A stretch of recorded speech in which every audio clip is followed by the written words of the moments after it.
Welcome to Soul Chats with Psychic Medium Dani Jo. This is episode 13.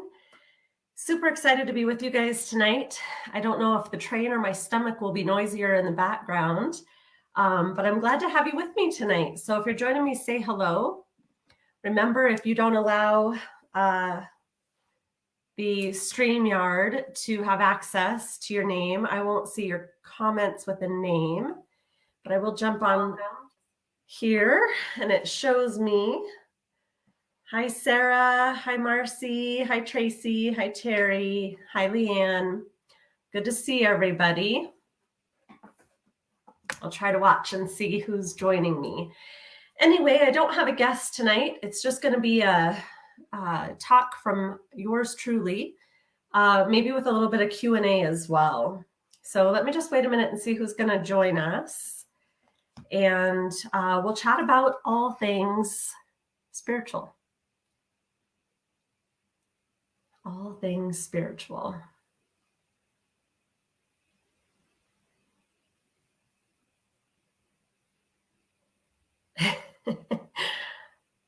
Say hi, honey. Hi, Wombly.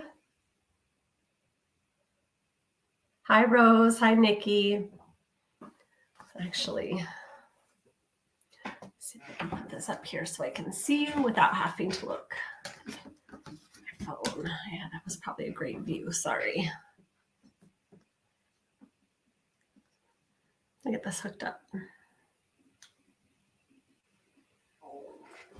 And there's my belly. Hey, Barb. Hey, Melanie. Okay, so I wanted to just talk a little bit about what I do, maybe. Oh, honey's your youngest. Awesome. I wanted to talk a little bit about what I do and maybe answer some questions.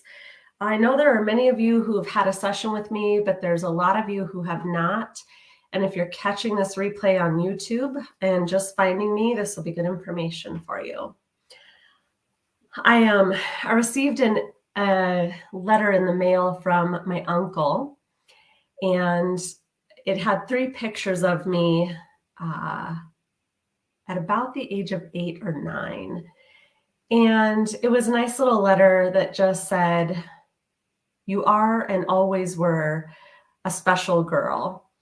And I looked at those photos thinking back to who I was then and how much my life has changed and how hard it's been and all the things that I've been through. And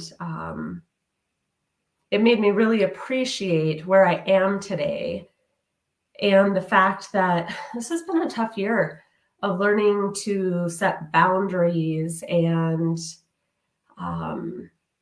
know that it's okay to put myself first and it's okay to honor myself and not always everyone else first. And for those of you listening, you all need to hear that, okay? It is not selfish nor unjust for you to make yourself a priority. It's necessary. And I feel unapologetic about setting boundaries and keeping those. It has been really good for me. So if you need to hear that message, listen to that and know that it's okay for you too. Okay. Hey, Judy. So I just kind of want to talk to you about my website and what you'll find on there, what mediumship is, what other services I offer, how you would book a session. Now that I put my phone up in that stand, I need to pull it back out. So if you have never gone to my website, and I know some of you have not, because I have clients who will still message me and say, "Hey, I want to book a session." And I don't just book sessions usually through Messenger anymore, but that's how I did it always in the beginning. Nobody ever went to a website. They would just message me and I would give them some times and we would figure it out, but too busy to do that anymore. So just for fun, I'll show you. this is my website, psychicmediumdanijo.com. And if you're on the mobile, you'll see those three little lines. So if you click on those three little lines, it will give you a list of services. Okay. So most commonly, people choose the psychic mediumship reading. This reading is going to offer you the opportunity to hear from loved ones on the other side. It also might include a whole variety of things. So life guidance, spirit guides, who knows what's going to come up. I also offer life guidance and astrology readings. I also do energy healing, and this is by means of Reiki or other shaman type of services that I kind of combine. I do soul retrieval work, which is really important for us because at lots of times throughout our life, a piece of our soul will disconnect. While we're going through a challenging time or a trauma, a piece of our soul goes somewhere where it's safe or it feels safe. And if we don't recall these pieces to ourselves through our own techniques or through soul retrieval, we will oftentimes not be able to heal or feel whole. And so soul retrieval can be a very beneficial service. I also offer regression therapy, and this can be age regression, where we take you back to younger ages and heal from the traumas that you might have gone through. And then I also do past life regression, where I walk you through past lives that need healing. And sometimes people can't visualize that or they can't get there. So I can do some past life reading for you to acknowledge some of the past lives. That doesn't do the healing work, but it definitely will tell you some of the things that you have gone through and maybe what you're still trying to learn. I also do spirit releasement therapy. If you've not read on this, it is very much like exorcism or liberation. Sometimes we are carrying souls or trauma energy, balls of energy, I don't know how to describe it, that need released. So those are definitely things that can be done with spirit releasement therapy. And then I do spiritual mentoring. Spiritual mentoring is when someone reaches out to me because they want to learn something about their own gifts or they want to take a step further in things, and I work one-on-one with a person. That type of service is never the same for two different people, because one person might want to be learning how to meditate better, and one might want to learn how to connect with spirit guides. So that will be tailored to an individual person. I do spirit guide sessions as well. And that's where I will tell you 1 to 3 of your guides, typically, who they are, what they're working with you on, what they look like, how they might be connecting with you. And I have a funny story about the first time that I ever connected with a spirit guide, or at least that I know of. I was working with a client that I had known for a little while. And this man kept coming through that looked like he was in costume. He had on what looked like a court jester costume. And after a little bit of time, and she couldn't understand who this was, I realized that it was a spirit guide. And we were just coming to the end of her reading. So she was very curious and really wanted to know more. So we set up another session, and I was kind of anxious, not knowing how it would go, because I hadn't really worked with many spirit guides. And this was a few years back. And while I was driving to Rapid City to her appointment, her guide was with me, and he kept telling me a little bit about his life and told me that he had lived in the year, I'm going to make this up because I don't know if I remember the exact number, 1020, I think it was, or 1030. That was the year he lived in. And anyway, I get to Rapid and we start our session, and I'm starting to tell her a little more about him and tell her that his last lifetime he lived in that year, 1020 or 1030. And she's like, "Oh, that's my birthday." And she got all excited. And I said, these are the little pieces of information that you can take as validations that your spirit guide is real and valid, because we can't validate things like we can with a living person like our father. We know all the details about that person. We know if the medium is connecting or not connecting. And spirit guides, it's a little more that you have to trust. But they give us those little synchronicities, which are super cool connections to know that they really are there and that they are giving us this information. So that was my very first encounter, which was really cool. Anyway, I tried my hand at drawing them for a little while, and it is not my cup of tea. But if you watch the podcast with Leanne Higgs, the spirit guide medium in the UK, she does phenomenal drawings. So I would definitely push you in that direction if you wanted to have a drawing done of one of your guides. So just back to the website really quick. After the services, you're going to have podcasts, so you can watch these podcasts later. My book's available, my shop that has all the merchandise from my store, events, and the About Me and the Book Now page. If you go to the Book Now page and scroll down to the bottom, whoops, not all the way to the bottom. Well, actually at the bottom, you can sign up for emails to stay in the know. We have not been very busy with our emails, but we are going to start back up with that. But at the bottom, you're going to find gift certificates. So you can actually buy a gift certificate for someone if you're interested in doing that. And then also you can read a little bit more about each service if you click on it. It's going to tell you what this service is, how to prepare for it, and then you can pick your type of session and look at the schedule.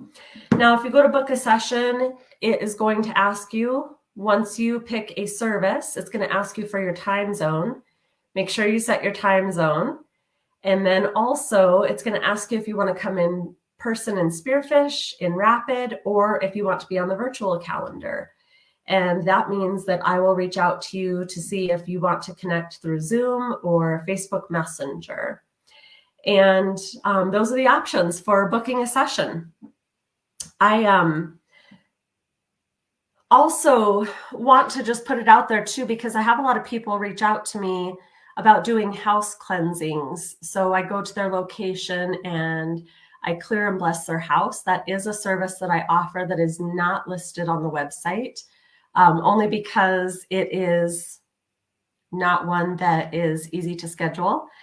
But it is a service that I do. And I also will opt to travel to your location.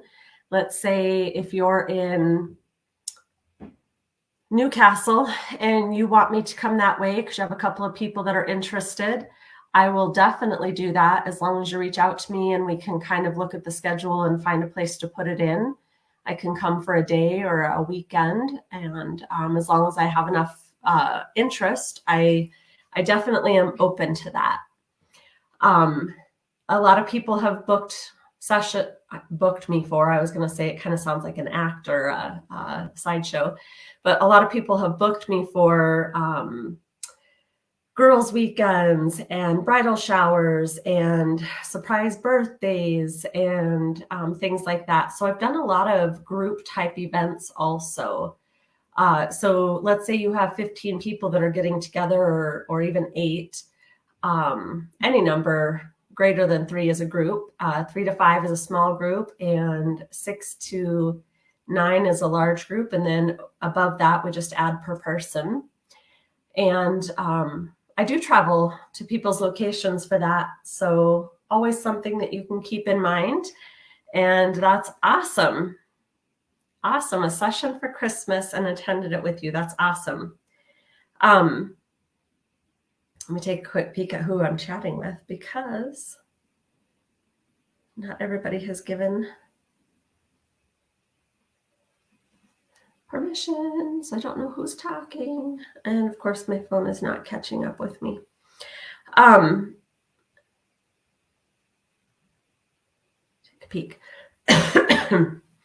So if you have never had, oh, Lynn, awesome. Hey, Liz. If you have never had a session and you have questions, or even if you have had a session, feel free to ask a question here. One of the things I will tell you is that we continue to do our healing throughout our lifetime. So a lot of the different healing services can be done at different points in our life and achieve different goals. So if you have an energy healing session and have one 6 months later or 2 years later, they're all going to be different sessions and all beneficial. One of the most important things that you should be working on in your life is your healing journey. And most people don't make it a priority. So definitely look at your relationship with yourself and what you're doing to help yourself heal and be in a better place, because that is our number one goal here. Hi, Carmela. Hi, Leah. Hi, Cody. Good to see you as well. So I'm just going to share a couple of stories from some of my readings that have been kind of impactful and things that have stuck with me. So again, if you've never had a reading with me, what happens for me is after a reading, my mind is like a chalkboard and it gets wiped clean. And that's beneficial for me because we store a lot of things in our brain. And if I had to store all of the things that came to me during readings, I would probably struggle more than I do to stay with it. So it's nice that they kind of wipe that clean for me. But then oftentimes I won't remember if I have met someone or read for them before, but it's not a personal thing. It's just a work thing. So unless I've read for you a few times, I most likely am not going to remember details about your circumstances. Or if you have a very unique situation, loss of a child, loss of a partner in a tragic way, like I might remember some details about this, or it may, I call it familiar. Like as soon as I meet with the person, I kind of feel like I know these things. But that only happens with people that I work with on a regular basis, or they have very unusual circumstances. Thanks, Judy. Thanks, Barb.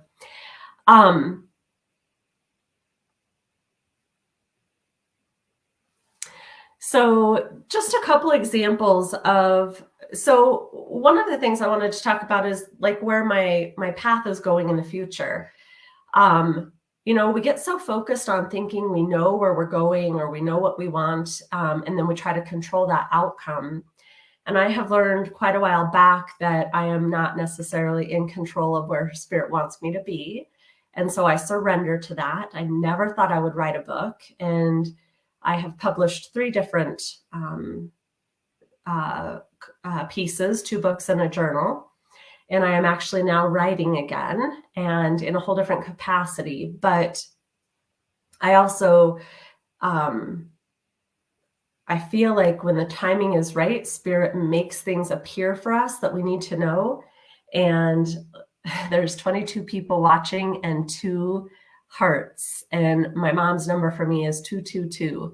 So there it is right on the screen. And telling her story and telling different spiritual stories that I need to share with the world is kind of where it's at for me. So my next couple of years will focus a lot more on writing and publishing, and also teaching. I have an absolute love for teaching that I did not know existed. And when I help other people learn their own abilities, or learn how to properly cleanse their house, or not be afraid of ghosts, or know what their power animals do and how to connect with them, I can't think of anything else in the world that makes me happier. I absolutely love mediumship, and I will probably never give that up fully, but I absolutely love where spirit has been taking me. So we'll see what the future holds, but I know that I will be writing and teaching more here in the next few months. I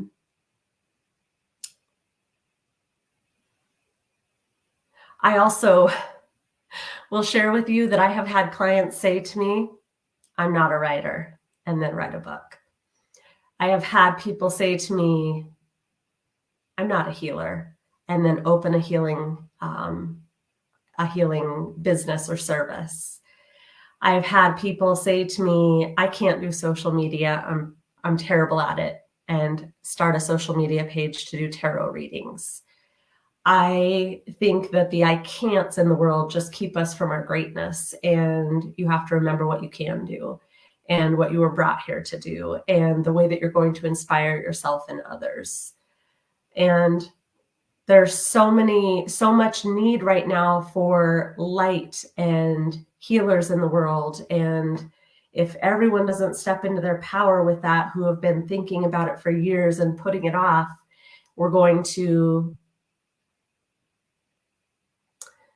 there's going to be not the best outcome for the world if everyone does not step into their power. It's going to be harder for people. And, there's going to be some things that we go through that are going to be great struggles. So we need all these light workers in the world. And,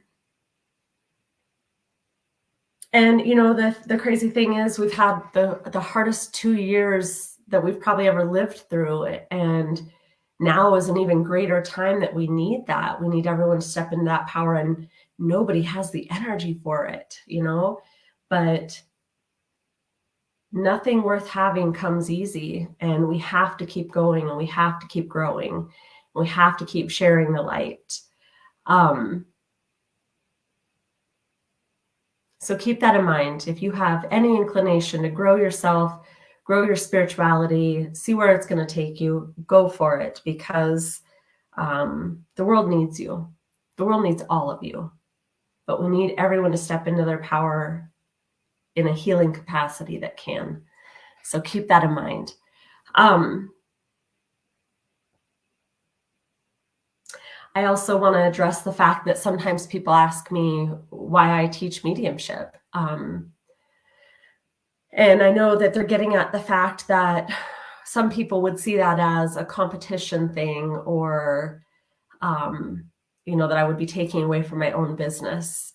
But how I feel about that truly is that that's the ego that talks. And there is what our plan and goal here is for the whole world to ascend, to awaken, to rise. And the only way we do that is by supporting each other and helping each other rise and ascend and awaken. And why would I hold someone else down so that I could rise myself up above them? Because we're all equals. And as long as you don't live in a lack mindset, you will never feel that there isn't enough for you.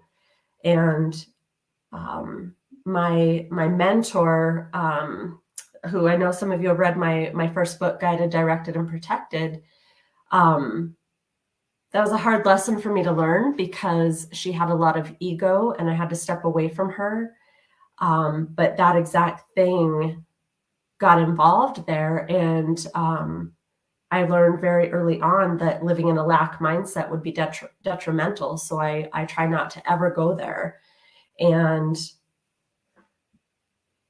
I feel like if you have something good, let's say you have a cure for cancer, but you only allowed a certain number of people that, or you only allowed special people that, how would that be right? Right? So by teaching other people to embrace their gifts and hone in on their gifts, it's a beautiful thing for me to be a part of. And that transformation and that healing and that knowledge is something we all have accessible to us, but not everybody knows how to tap into it. So why would I save that for just myself or just a few select people? That would be selfish. That would be judgmental. That would be egotistical. And that is not how we are meant to live as spiritual beings.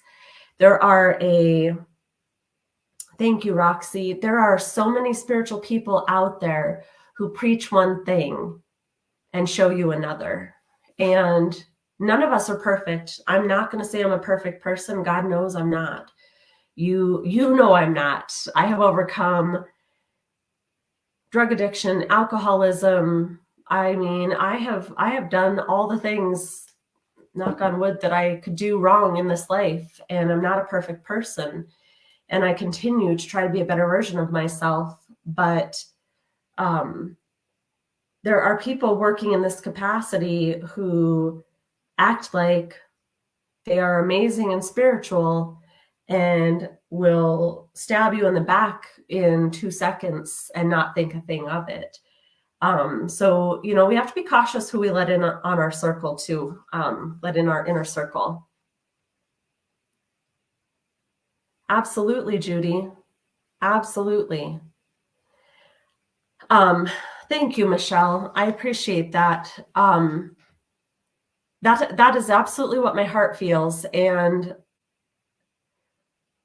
like I said, I've had to set some boundaries this year with some family members, some clients, some friends, and that's hard for me, but it has to happen as well. You have to recognize when someone is never going to change and they don't have your highest good at heart, and it's okay to stop them from hurting you again and again. And all the while pointing you out as the bad person when you have done nothing wrong. But it hurts my heart to do that. It hurts my heart to set boundaries because I am such a, let me give you a second and third and fourth and 10th chance because I know the good in you is there. But you can't force people to find that path for themselves. You can't. So there are times when you have to walk away and put a little bit of boundaries. I did a visualization with a client the other day where I had her visualize the fact that she had these big boundaries up with people, but they were big brick walls. And Spirit said, bring those brick walls down and let's make it a chain link fence. Let's make it a chain link fence with a gate or even multiple gates so that you can freely let the energy in and out as you want it to be. And you can also open the gate and come in and out, but you're not being blocked off from everything. And I loved that visualization. They never cease to amaze me in the cool things that they bring during healing sessions. But I do want to tell you a couple of fun stories. Yes. One of my clients I had worked with years back had lost 2 brothers, and they were coming through for her. And they kept talking about a baby girl, and she kept saying she didn't understand that she had all boys. Her kids were all boys.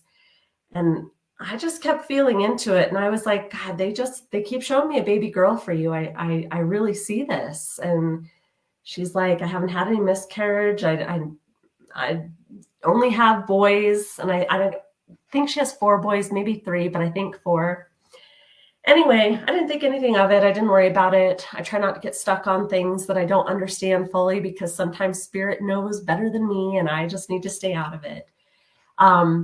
But I kid you not, 2 years later, she called me and said, my brothers knew I'm pregnant with a baby girl and they had never expected to have more kids. So that was a pretty cool experience.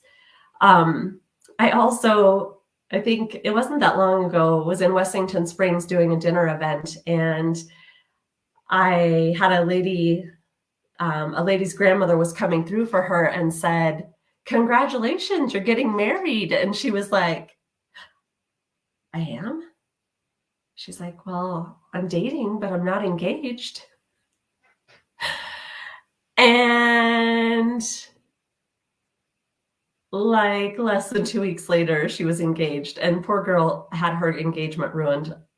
Spoiled, not ruined, because her grandma came through to tell her before she was asked to be married. That was pretty fun.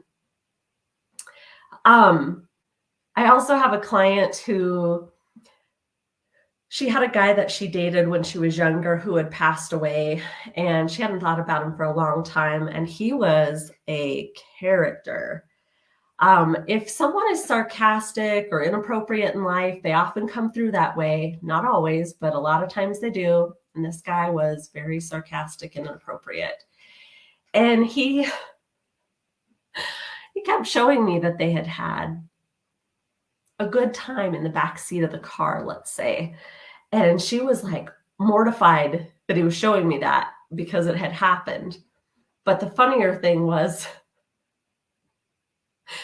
he said, tell her I was hung like a horse. And I'm like, literally, I'm not saying that. I'm not saying that. Well, what happens for me is if I don't say it, they'll keep saying it in my head over and over, and I can't move on. I can't move to the next comment, the next thing until I say it. And her eyes were just like, oh, I can't believe this, but it was great.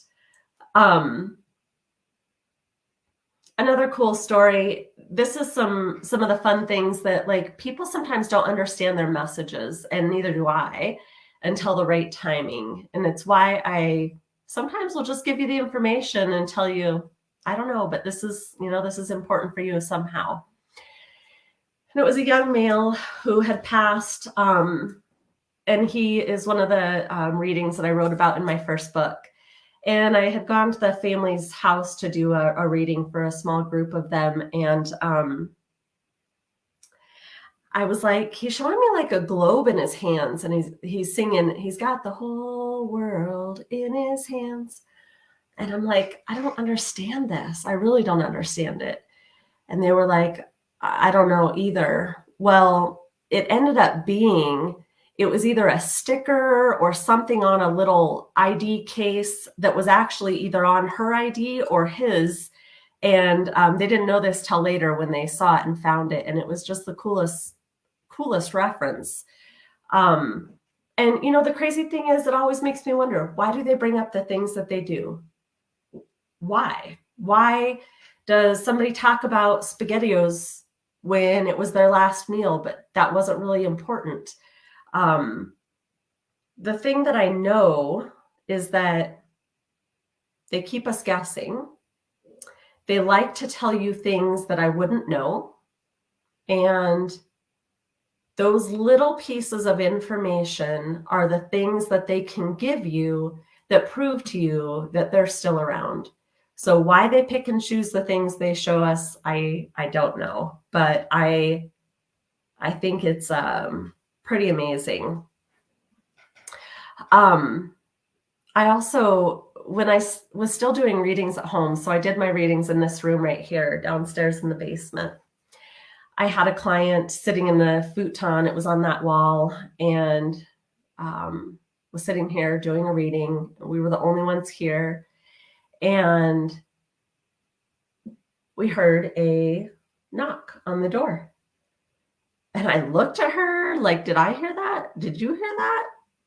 And she looked at me, and I was like, did you hear that? And she's like, I did. And so I jumped up thinking there's going to be somebody on the other side of the door, and there wasn't. So I thought, well, maybe somebody heard me in there and ran back upstairs. So I yell upstairs, hollering. There was nobody here, but the audio, the knocking, was actually on her recording. So that was pretty cool. And I've had that happen in a few different circumstances of having someone's voice on a recording or a knocking on the recording. That happened last time with you when I got home. I knew exactly what you were talking about. Yes, I love that. I love that, Barb. And that's one of the things that's really hard when someone is in the beginning of their mediumship and they haven't had a lot of experience. Sometimes you can get stuck on those things and you start to wonder, like, am I getting it wrong? How could I do things better? I don't understand that. But what I have learned over time is that we aren't meant to know all those things. It doesn't matter to us what the validation is. We are just the messenger. And so I don't worry about it. I've actually given a client a piece of information and they'll say to me, no, And I'll go back to Spirit, of course, and ask, and Spirit's like, yes. And I'll say, I don't mean to argue with you, but they're telling me yes. So I don't know how you'll understand that information, but I'm going to say yes, that is accurate. And it's funny because I remember in the beginning, I would never feel confident enough to do that. But I have a relationship with Spirit now that I trust my guides and loved ones on the other side more than I do the person in front of me, because those of us that are living have terrible memories. That's a fact. Way worse memories than the other side does. So keep that in mind. That's what I said to you. I loved it, or I love it. I love it, Judy. Yeah, absolutely. Absolutely. Crazy things that happen. Anyway, does anybody have a question? One thing I want to tell you too is that every medium, every psychic, every healer, like, we don't have skills that are better than anyone else's. We just have things that we're stronger at and different life references. So let's say I was in the military and then I was a cop for 20 years and then I became a medium. Anybody's family members who have military or law enforcement background are going to be really easy for me to connect with, and the details of things of their life that revolve around that are going to be easy for me to understand. So, like, moving to South Dakota after living in Las Vegas my whole life was crazy for me to become a medium, because everyone around here, 90% of people have farming and ranching in their life some way. And I remember that I didn't even realize there was a difference between farming and ranching when I started doing readings, and people would school me very quickly. But that's not my life experience. So for me to draw from that as a reference is hard. But, you know, we learn over time what our references are. And when we do something for a good period of time and get the same kind of information, then we know how to feel it quicker, I guess. But anybody who is very connected to children or has lost pregnancy, those things are very easy for me to feel. And so they often come to me more quickly than anything else. What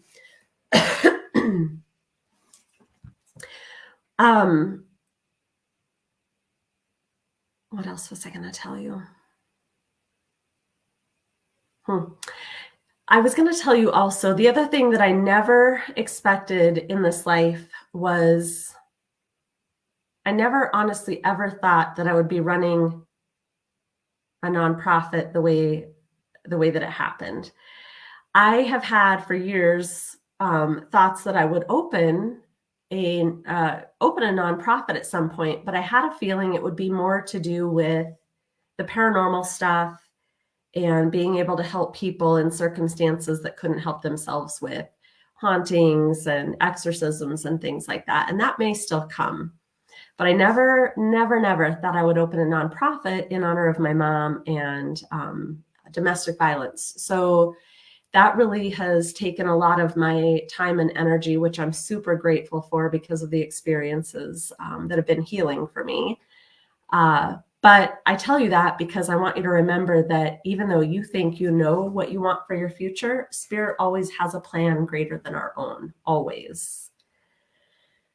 Kathy, good evening. Hey, Lynn, that's a great question.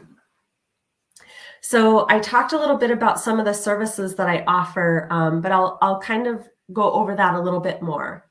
So in our lifetime, we have many traumas that come out of very simple circumstances. For instance, I helped a young man who was struggling with food and weight overcome that by walking him through some age regression healing. So he didn't realize this, but when he was 5, a teacher made him eat a food that he did not like. And at that time, then his little soul said, I don't like that. I didn't have control. And now I'm going to create the control that I need. So he started limiting the types of foods that he would eat and was very unhealthy at the age of 19. So we went back and healed that trauma and actually helped him gain a good relationship with healthy foods and foods of the earth. So he had a great experience with that. And that is a type of healing. Okay. I also do spiritual counseling, spiritual mentoring, life guidance type work. So yes, in some form of counseling, you could call it that. I'm an ordained minister and an intuitive mentor. But a lot of the healings come in many different ways. Hearing from your loved ones is a form of healing. Walking through past lives and giving forgiveness to people who have hurt us or killed us in other lifetimes is healing. Learning how to accept your family members who did not show you the love and acceptance that you needed is a form of healing. And I do that a lot with people. So there's a lot of different types of healing that goes on in the different services that I do. And there's a lot of people that I encounter that are not ready to open the door to that. They are absolutely not ready, and that's okay too. It's not my job to force them to that. I just feel very passionately about it because I know that if we don't complete the healing that we need while we're here, we'll have to come back and do it again. This is the way that our spiritual journeys work. Yes. Yeah, Judy, it's pretty interesting. The past lives get really interesting. I'll give you a couple examples. I worked with a client who was having some chronic neck pain, and she had been in an accident, which triggered the I guess the neck pain, but it wasn't going away. And she asked me if I could help her. And I said, I don't know, but let's give it a try. I never know what the outcome's going to be. And a lot of it depends on the person's readiness and willingness and what spirit shows me. So I had her come in and I got her comfortable and started a past life regression with her, which is basically walking someone into relaxation, counting down, having them visualize themselves in a location where I can have them open doors to different lifetimes. And we got her to open a door to a lifetime where she saw herself sitting on a beautiful 4-poster bed. And it was like a Victorian type setting. And there was a man pacing, and she could tell she was kind of nervous and afraid of him. And what transpired basically was that he ended up strangling her to death. And so what happens is I go in and have the person step in there with their past life self and bring comfort and wisdom to the situation so that they're not alone. And typically this will release any burden of pain and anger and whatnot, because we do some forgiveness work on it. And that can actually remove the physical pain that we're having. Obviously, sometimes you might have something physical, like an injury from a car accident, that's going to prevent that from healing completely. But oftentimes it gives us a great amount of relief where we just don't notice it as much. So those are some of the circumstances that have been kind of cool. And some of the things that we're afraid of in this lifetime, water, fire, being alone, different things like that, come from other lifetimes that we had a certain circumstance that affected us that way. I actually, for myself, I don't have a fear of water or drowning. But the other day, I was getting some work done on myself. I was getting some energy work or massage. I can't remember what I was doing, but I was getting work done. And I actually saw myself, I actually drowned myself because I was living a hard life, and a life where women they were very suppressed. And I was a strong-willed person in that lifetime and wanted to help and make progress, and I wasn't allowed that. And so I remember every bit about it. I remember being under the water and looking up and seeing the light coming through the water. And I kept getting confused, like, how am I drowning myself? But I clearly was. And my daughter and I were talking about it afterwards. And she said, well, what were you wearing? And I said, I was wearing this very big gown with lots of fabric, and it was mostly white. And she said, people have actually drowned themselves because of clothing. And I thought, oh, that makes a lot of sense. In that day and age, they wore a lot of clothing. And probably that made a big difference in it. But it was very interesting. I remember what my husband looked like. I remember how sad he was when he couldn't revive me. And it was very freeing to leave that lifetime and stop feeling so stuck. And I'm sure I didn't complete my lesson there, so I'm sure I had to come back and do more work. But it wasn't sad and emotional for me. It was just very, like it was an awareness that I needed.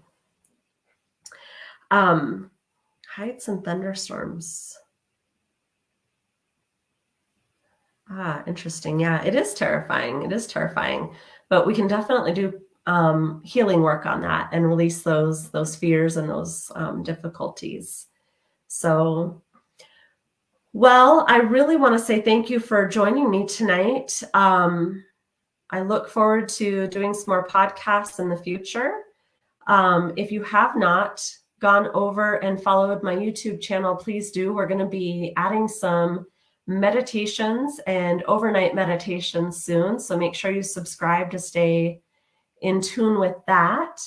And I've got some great guests coming up soon. I don't know if Michelle is still watching, but she just wrote a book about how working with a medium helped her heal in the loss of her husband years ago.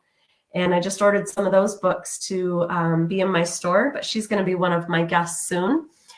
And I never know what you might find me doing here. But thank you for hanging out with me tonight. I hope you have a beautiful, blessed night.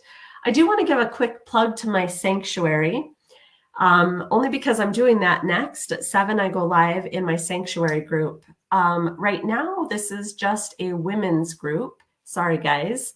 I am thinking about trying to find something that would be more co-ed, but we have a lot more women that are working on their spiritual path than men. And it's a paid membership group where I teach spiritual development. So at this time, I go live on Thursday evenings. We have a book study on Monday nights, and just post encouraging and inspirational stuff. And it's all women who are growing and learning their abilities. And you can stay for a month or you can stay forever.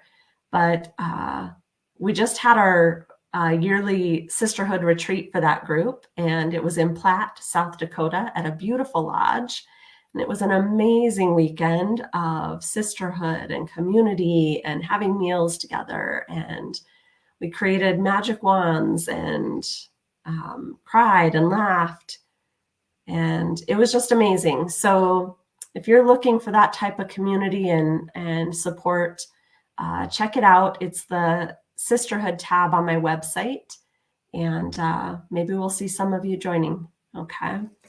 All right, friends. Have a beautiful, blessed night.